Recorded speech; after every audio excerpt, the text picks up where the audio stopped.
ndasubiye kandi kubiyegereza abakurikira ibiganiro byacu kuri chaîne ya Lilo Flock Burundi.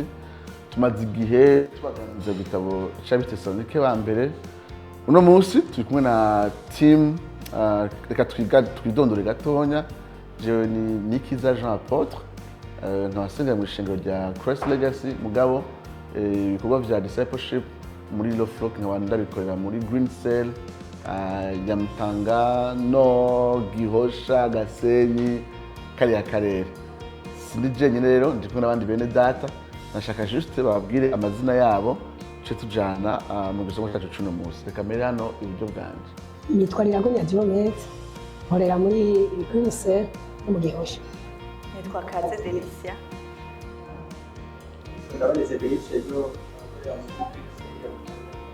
Nitwa Irakoze Fidelite, nkaba nanje nkoranira muri Green Cell ya Mutanga Nord.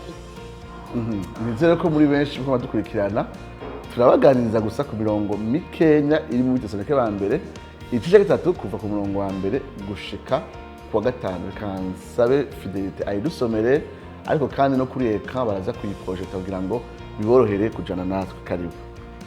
Nuko tutagishoboye kwihangana dushima gusigara twenyene muri Atenayi, bituma Timoteyo mwene data umukozi w'Imana agabura ubutumwa bwiza bwa Kristo ngo bakomeze abaremeshe ku vy'ukwizera kwanyu, kugira ngo ntihagire uwo muri mwebwe anyeganyizwa n'ayo marushwa, kuko ubwanyu muzi yuko arico twashiriweho nyene.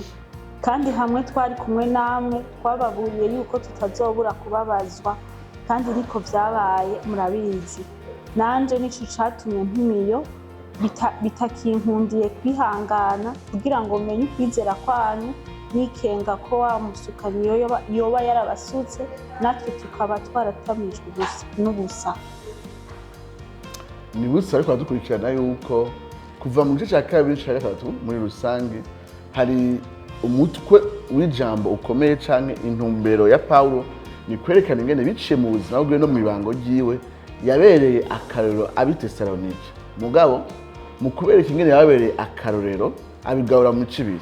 Ingene yabereye akarorero mu ibango no mu buzima akiri kumwe nabo itesalonike, ingene yabandanije ababera akarorero amaze kuva itesalonike. Abo twari kumwe mu kiganiro giherutse, abo muri Green Cell yo mu Kinanira batuganirije kuva ku murongo wa 17 chapitre 2 kuva kuri verset 17 kubana kuri verset 20 ko ariho Paulo atangura kuvuga ingene yabandana imigendanire y'ingene yabandanije no shengero y'Itesalonike yaramaze kuhava. Nashaka rero no munsi tubandanirize ngaho nyene yaramaze kuva Itesalonike ingene vyagenze. Mbega aya majambo yugurura kino gice cya gatatu kivuga ngo atagishoboye kwihangana ahitamo kuguma wenyene i Atene. Ku muntu yumvise aya majambo aribwo bwa mbere ayaguye ko, sinzi ko muzi ko ari abantu yugura Bibiliya kumva ngo yokwigisha muri Tesalonike ba mbere gatatu ku murongo wa mbere atigeze asoma ibindi, mwumva ko byicaye mugora. Nashaka rero nsabe Madame Delicia ku muntu yoba atazi neza ivya rino shenge y'Itesalonike na Paulo n'ivya na Timoteyo ni Atene na hehe, ngo ahitamwo ngo bitagushoboye kwihangana ngo bitaba kugumya i Atene. Est-ce que wodufasha ikirere ca kahise catumye Paulo avuga aya majambo? Ego, urakoze. Kugira ngo dushobore gutahura neza ikirere c'aya majambo tuko turasoma muri cete Paulo yandikiye ishengero ry'Itesalonike, ndabasabe muze gusoma mu amajambo ari mu gitabo c'ivyakozwe n'intumwa kuva mu gice caho ca 13, 14, ariko mu nkundire dutebere cane ku gice c'17. Igice c'17 kigitangura turabona Paulo agenda nk'uko yari asanzwe agenda avuga ubutumwa bwiza mu masinagoge. Rero tubona agenda mu Tesalonike, baratubwira ngo ahamara amasaha 3, twiyumvira ko yoba ari nk'indwi nka 3 canke hafi ukwezi yigisha. Hanyuma turabona abantu hari abakijijwe araronka abigishwa, ariko hagati aho hariyo Paulo na Sila. turabona bavuga ubutumwa bwiza hanyuma hagira abakizwa ariko abayuda baza gutera imigumuko imidurumbanyo hanyuma turabona epfo batubwira yuko baciye bagira iki baciye banyuruza Pawulo mu bindi biganiro twarabigarutse kuri iryo jambo ryo kunyuruza mwibuke yuko atari kunyuruza nk'uko tubyumva mu ijambo ry'ikirundi ariko ni kunyuruza muri sansi yo guhungisha nuko bafata Pawulo baramuhungisha bamugeza i Beroya bashitse i Beroya ngo abantu baho bari bafise nyine mu mutima wugurutse baratubwira ngo bo barakiriye ubutumwa bwiza barizera hama ngo kandi bo bari n'imico myiza gusumba babandi b'ishengero y'Itesalonike hanyuma kandi barakunda ijambo ry'Imana bagira umwete wo kuryiga kugira ngo bamenye iby'ukuri ariko ntibyatevye b'abayuda barongera bava Itesalonike babasanga i Beroya naho nyene gutera imidurumbanyo ariko turabona basubira kunyuruza Pawulo bamutwara bamushikana Atenayi mu kirundi bavuga Atenayi bashitse Atenayi Pawulo ashima yuko ego naho yagiye Atene yaciye asaba ko Timoteyo aguma i Beroya abarakomeza ariko bya Kristo bashasha mugabo yiteze ko ashamusanga n'ingoga baravuga ngo yari yiteze yuko abo barindiriye kwa bamusangayo ngo vuba bakoresheje iryo jambo nyene vuba hanyuma ngo mu mutima uramwanka naho nyene atangura avuga ubutumwa bwiza none eske none Timoteyo ego Pawulo amubwira ati musange n'ingoga vuba musange Atenayi mani majambo bari kuvira rimwe bose i Beroya hari mu kavuyo hari hamwa Sila na Timoteyo barahagurira ngo bakore iryo shengero hanyuma mugabo ati muce musanga Atene eske bavuye bahamusanga oya mu nyuma byavuye bihinduka ndabyite gutyo Timoteyo acarungikwa kuja gukomeza ishengero y'Itesalonike imvira ko ariyo mpamvu Pawulo acavuga hano ati c'est pourquoi impatient que nous étions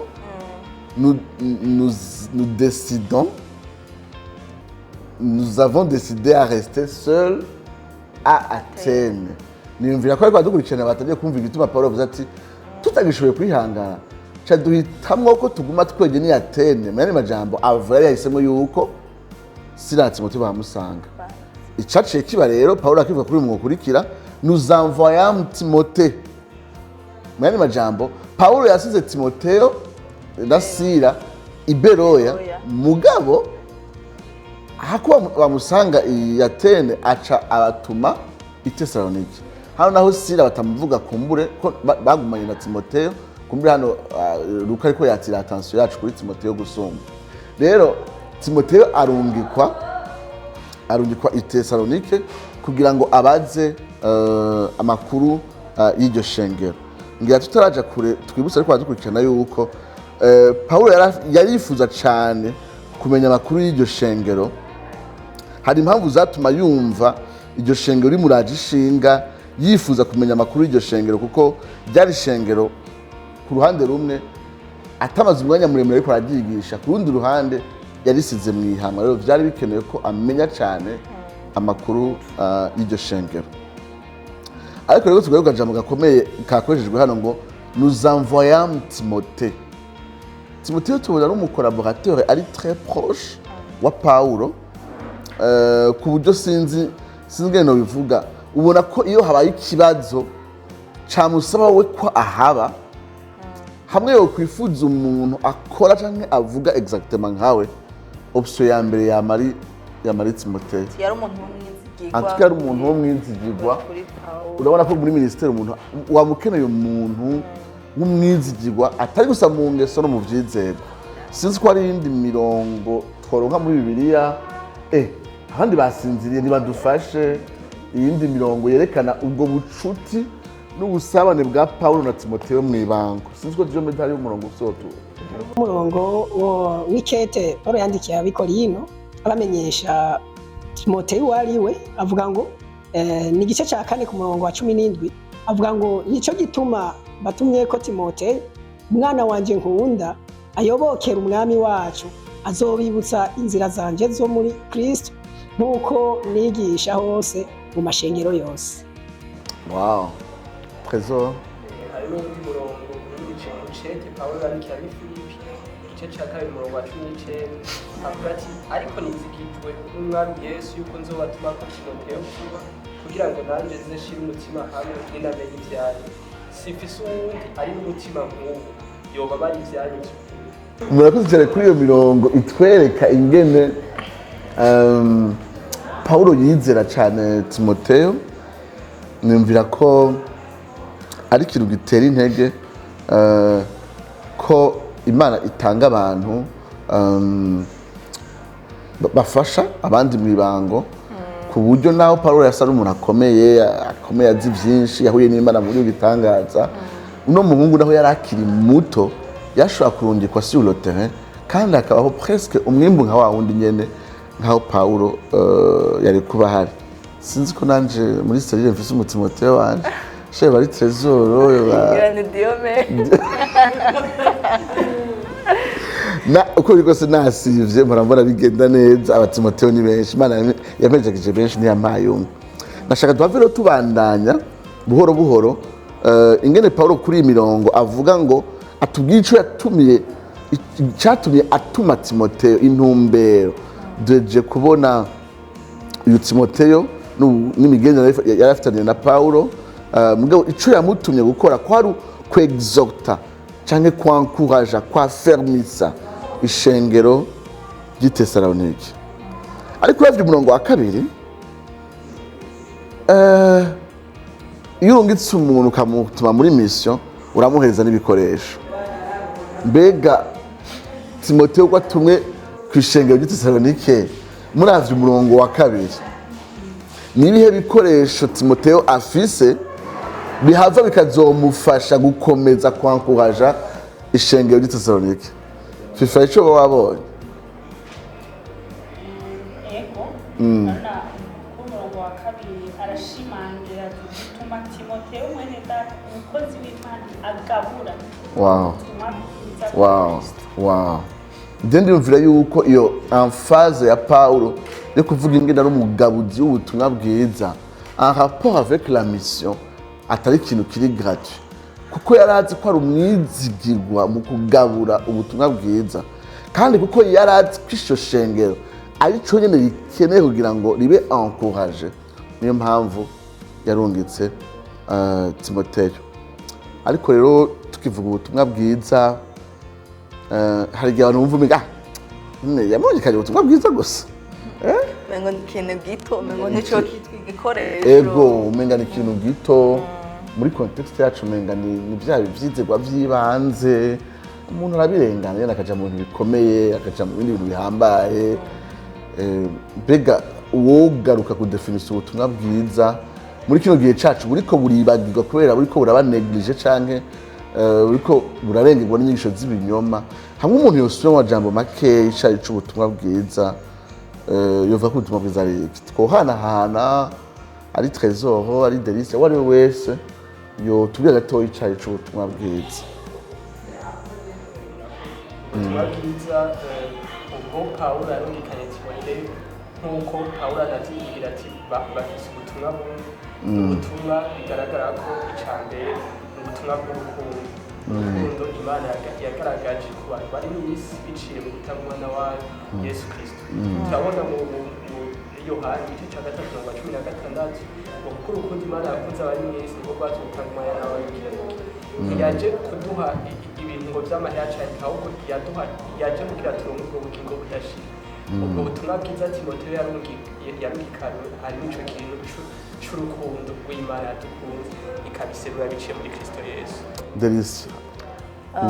Hariho amajambo nibutse Pawulo yandikiye Timoteyo, munkundiye duce ko gatoyi ari mu cete ca 2. Pawulo yandikiye Timoteyo igice ca 3 kuva ku murongo wa 15 gushika kwa 17, uvuga ngo kandi uzi yuko uhereye mu buto bwawe wamye ivyanditswe vyera bishobora kukumenyesha ubwenge bwo kukuzanira agakiza gahesha no kwizera Kristo Yesu.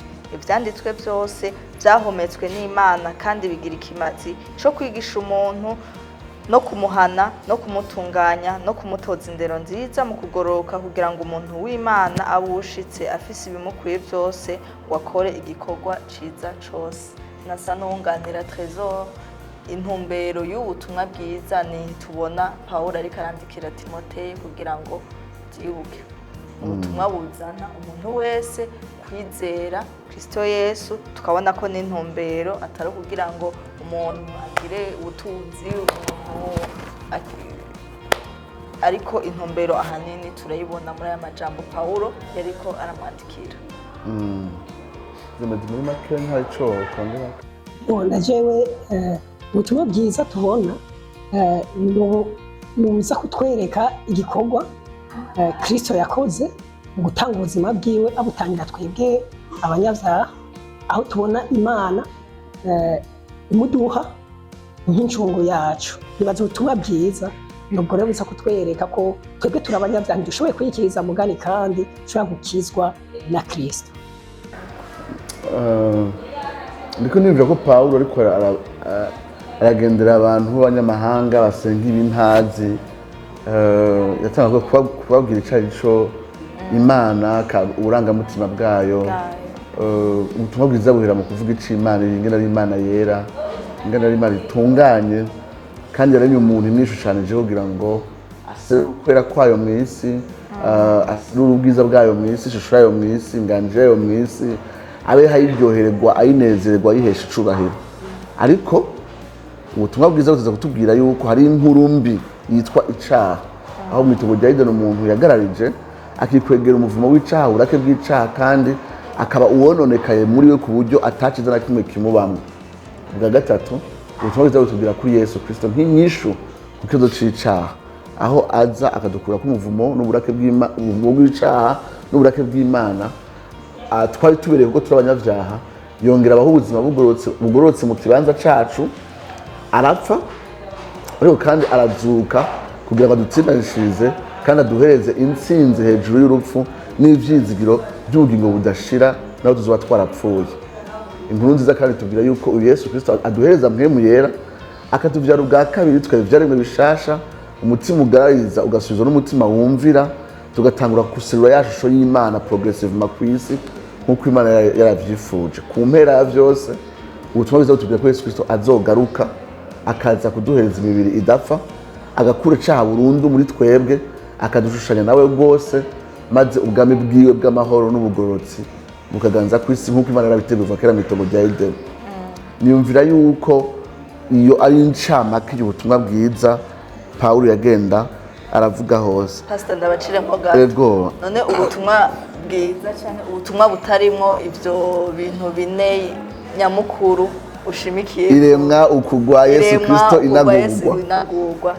Ubwo butumwa none waps si ubutumwa bwiza twaca tubwita gute no bo hari igihe bavuga incamake, tuvuge hamwe waduhera Delisa muri acte 17 uhasubira muri acte 17 hamwe ariko arigisha mu masinagoge nk'umwanditsi nka Luka ashaka kuhezima ibintu Paulo yariko aravuga, yakoresheje ijambo ryayo, yabigishije iki ngo urupfu yuko Yesu kuri acte 17 nyene afite amajambo akoresha mu kuhezima ubutumwa bwiza. Ku murongo wa gatatu basobanurira amenyekanisha yuko Kristo yari ukubabazwa no kuzuka mu bapfuye, kandi ati Yesu uwo mbabwira iwe Kristo. Wumvise ingene Luka amajambo se Paulo yabwiye Luka, avuga Luka nk'umu historien yamaze twasomera ariko rumviriza ama expose ya Paulo kuri Ancien Testament, kuko publique ya Paulo mu masinagogi bari abayahudi mbwa batarizera Kristo. Yateza kubasigurira kuva muri Genèse gushika muri Balaje, abereka iki, abereka yuko Yesu yari uwo kubabazwa mugabo kandi atari kubaza gusa kandi ko azozuka mu bapfuye. Umvise igihe tubwira ngo tuvuze ubutumwa bwiza, musanzwe iyo ufise umunota umwe aho ubutumwa ubutumwa bwiza ni urupfu no kuzuka bya Yesu Kristo. Mane bajama nka Luka il trouve que deux mots, urupfu no kuzuka kwa Yesu Kristo, kandi ko Yesu ari we Christos yasizwe amavuta kugira ngo abohore akize, tu vois kukura mwise yari yarasezeranye. Donc sinovuga ngo minsi yose ubutumwa bwiza gucuvuga ibyo bintu bine nka Luka akoresheje gupfa no kuzuka agaca agaruka kuri titre ya Yesu yitwa Christos kugira avuge uko yasizwe amavuta yasigiwe kubohora gukiza kugira iki gucungura. Rero novuga nti twakwiye gutuva amajambo magufi naho tuvuga ibyo bintu bine minsi yose je ndabikunda kubivuga mugabo hamwe n'abafite umwanya mutonya no vuga ugupfa no kuzuka kwa Yesu Kristo niwo mutima w'ubutumwa bwiza. Rero turavuga ingene rero nico gikoresho abona ko cokomeza rino shengero mu butumwa bwiza. Nariko ndavuga rero mu gatonya ko ubutumwa bwiza nico bari bakeneye kugira ngo babe encourage. Twese turakeneye kuba encourage, nta muntu adakeneye kuba encourage, nta muntu n'umwe adashika ahantu akeneye encourage. Yaba Paulo hararo yanditse ngo twarageze ahantu ngo turiranda gushikaho twiyumvira tutakikize. Paulo ariwe bivuga. Eliya hageze ngo ariranda yisabira gupfa. Yeremiya gutyo nyene nta muntu n'umwe atabakeneye encouragement. No shenge ryari ko rirahamwa ryari muri souffrance sans doute ryari tanguye gucika intege. Nta muntu n'umwe adakeneye encouragement. Mugabo ikibazo où est-ce que nous trouvons l'encouragement?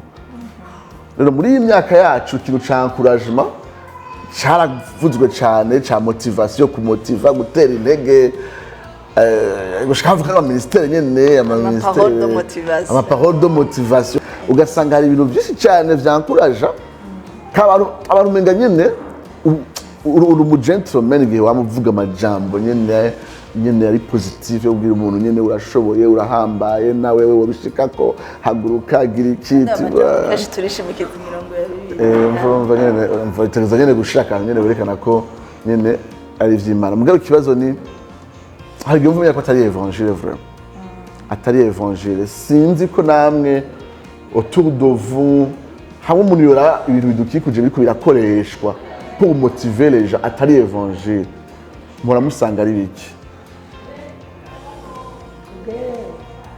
ibyo nkunda kubona mu mashiriro yangwa hafi yacu wabo twavuga ibyo ubutumwa bwiza hari ubutumwa bwiza bw'umugisha tubwira yuko abizera Kristo wizeye Kristo ushobora gukira kugwara umunyeshuri hano bego nani gwabure ejasi cyane yego n'umyete mwinshi nkomeza kandi uca wumva nyine uri motive ako nk'umuntu urumva kuremye uhagurutse ibigumba urabeshejwe na evangile gusa biratesa bro, biratesa gutanga bizana umugisha niba uzocuronka ari nkaho numvise umukozi w'Imana yaje avuga ati mutanze ane mumvize bizoca mugwizana gatatu. Bonye bagaca batangura gutanga ngo bumvise ubutumwa bwiza. Hanini usanga ari ibintu biryohera amatwi ako kanya gusa mugabo bitajanye n'ubutumwa bwiza. Ego hari ibintu bya passé positive mpora numva yuko igituma ucitse intege no ufite ivyumviro biri negative, sivyo impamvu ucitse intege, ariko usubiza les pensées négatives par les pensées positives nyene ukumva nyene ko hamwe urabiko uri positive. Tuvuge bakubwiye bati uri imbere y'ikibazo bati kintu ndagishoboye nticonanira je kintu niconanira je ndunesha je ndakomeye je ndumwami ndaganje ndategeka ibintu byose biranyumvira umwana w'Imana ndiki. Donc ukaguma wihepeta ivyo bintu kugira ngo ugume uri positive. So je numva umenga turamaze ko ari akantu gahaze vraiment muri ivyo. Mugabo tutarandiriye mu bivugwa hanze, reka tugaruke kuri Timothée.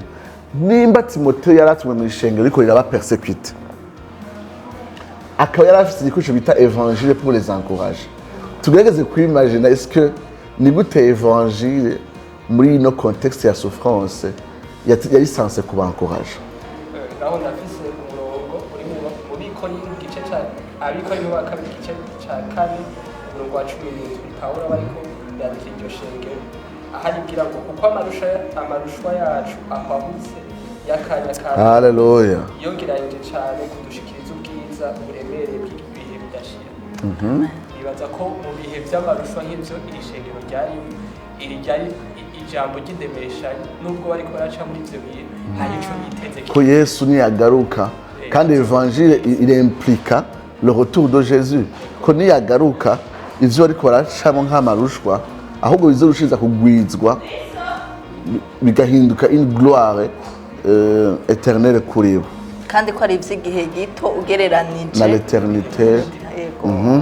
Iyindi aspect ya evangile twovuga Timothée ashobora kuba yakoresheje pour les encourager nk'akarero navuze yuko iyo umuntu Yesu asezeranira mwihemu yera abizeye kugira ngo ababere umufasha par exemple nk'akarero kumva ko ils ne sont pas seuls. Paul n'est pas là, uwabwiye ubutumwa n'est pas là, mais l'évangile tubwira yuko Christ est toujours parmi nous par le Saint-Esprit. Ko le Saint-Esprit twagira ngo adueze cette conscience yuko toute la Trinité est venue habiter en nous. N'igihe utabifatisha amaboko, n'igihe utabibonesha amaso, muri ivyo uriko uracamwo il est là, il est présent. Ahubwo trésor hari aspect ugeze kuvuga y'urukundo rw'Imana en rapport avec l'évangile. Nako ndavyumvira ku bantu bariko barasufra nk'abantu b'i Thessalonique. Ico kimwe n'umwe wese muri twebwe quand on souffre utanga l'impression est-ce que Dieu m'aime, mbega Imana irankunda. Nyoze ko mu kubakomeza avec l'évangile en tout cas aspect y'urukundo rw'Imana nshobora kubura. Ikitwereka ko Imana idukunda suko turinda kubabara ahubwo l'évangile tubwira yuko la preuve suprême y'urukundo rw'Imana nuko yatanze Yesu Kristo agasufra mu kibanza cacu. Ico twebwe dusufra hano ku isi ndivyogereranya na souffrance que Jésus yaporse ku musaraba mu kibanza cacu atabibereye ku buryo bihagije kuduheza kutuza kwizigira urukundo rw'Imana n'igihe la souffrance iriko irapermeta ko ducamwo Satani atangiye kwikoresha mu kutubwira ko kumbure Imana itadukunda. Je crois que icyo kintu bavuze ko quand même là c'est une dimension importante muri évangile. C'est ce que avança kuri verset 3 na 4 tuyisome yavuga ngo afin que personne ne fût ébranlé au milieu des tribulations présentes que nous sommes destinés à cela. Et lorsque nous étions auprès de vous, nous vous annoncions d'avance que nous serions exposés à des tribulations comme cela est arrivé et comme vous le savez. Ngira iyi mirongo ibiri itugarukana hahantu ho kutwereka yuko Paulo ariko arabankuraja abankuraja yuko ibiriko birabashikira kugira baje kubitubwira bishikira abandi bera bose kandi kwivyo yabibabwiye akiri kumwe nabo. Nacengira akabazo rero hajya tubwiye yuko yamaze umwanya ungana gute i Thessalonique amasaha atatu niko batubwira donc de 3 semaines 1 mois. Ishengero usize rimaze 1 mois uwamaze kubibwira yuko iri destiné à souffrir. Wewe barabikubwiye abakubwiye ubutumwa ariko kizi 3 semaines passées debaza ko ndavyumvise maze imyaka sinzi ariko badukurikirana yuko bobo abababwiye ubutumwa en même temps uwo munsi nababwira vya Yesu je nyene bakizwa bana babwiye nyene yuko ils sont appelés à souffrir, à porter la croix. Ils sont appelés bera bose bariko baraca ushobora gusufra pour l'évangile.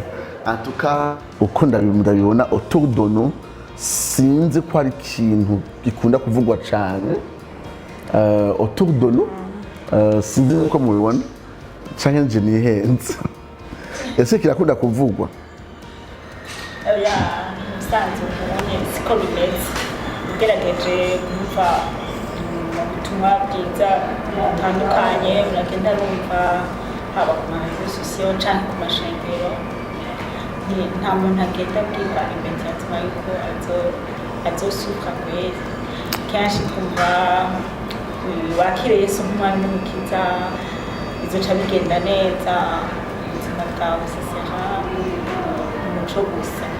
Every day is a holiday. Akari muranumva.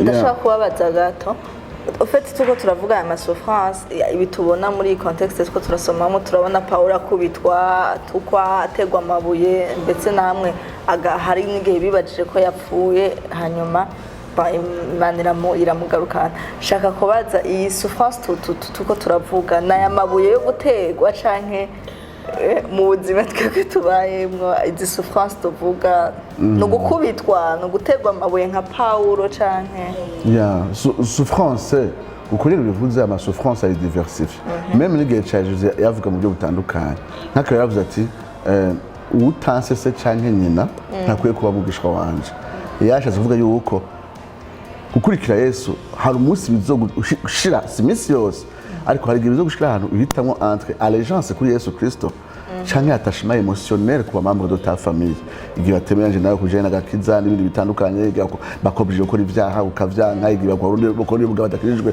ukamwanga n'ibindi bitandukanye haba muri vie professionnelle donc birimplika amadomene yose hari souffrance émotionnelle nk'igihe moi j'étais dans un pays musulman, un pays arabe. Hanyuma, on a parlé avec une femme. Il y a qui j'ai joué. Bose baramucira. Urumva. Kandi ha mu bihugu by'abarabu nabyo twite mu bihugu biri modere. Hari ibihugu usanga politiquement biri modere, kandi majambo. Ukijijwe polisi nja kukwica ku mugaragaro. Mugabo kuya biri mu mico bimaze kwinjira mu barabu. Naho batakwica mu buryo bw'umubiri.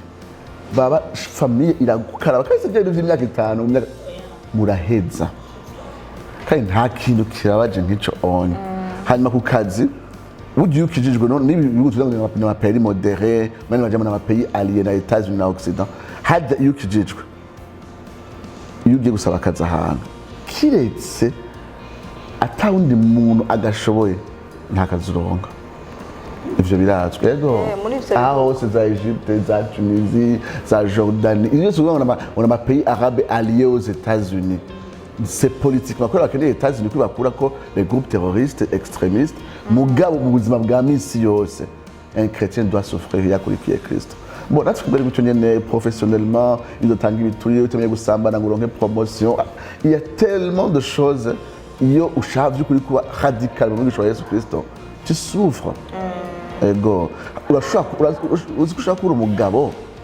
ukayirushika imyaka 40 kandi abagutwara abapagani bari bahari koreye niko kabi ukazi gute gashaka kufusa ikibondo bisa n'umugabo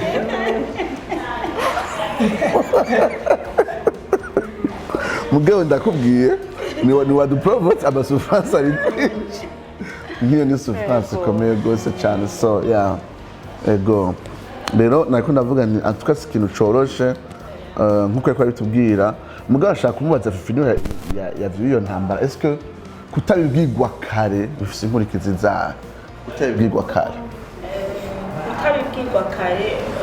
inkurikizi ni nyinshi cyambere coco nuko badekoraje ukiri mu rugero novuga ngo ukiri mu ntango uno muzi niba no muzi bakubwira ubutumwa bwiza ubutumwa bwiza ukizera aho bavuga ngo bwiza ubashigurana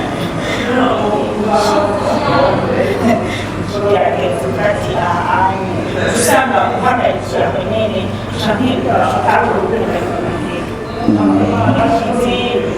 vamos carrément ati abana basikoro abantu sinzi kwizogera gutya byari morale canke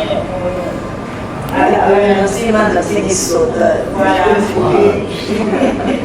rero usanga yavuyemo kandi iyo atabivuyemo ngo akuremo akarenge imediyatima mugabo agaca atangura kugenda abavuga ashaka kuja gukorera hamwe n'abandi waba ugiye imbere y'ubuzima yaje kubitangurwa ugasanga nyine abirima atabirima nk'igisoda ukamubona ngaho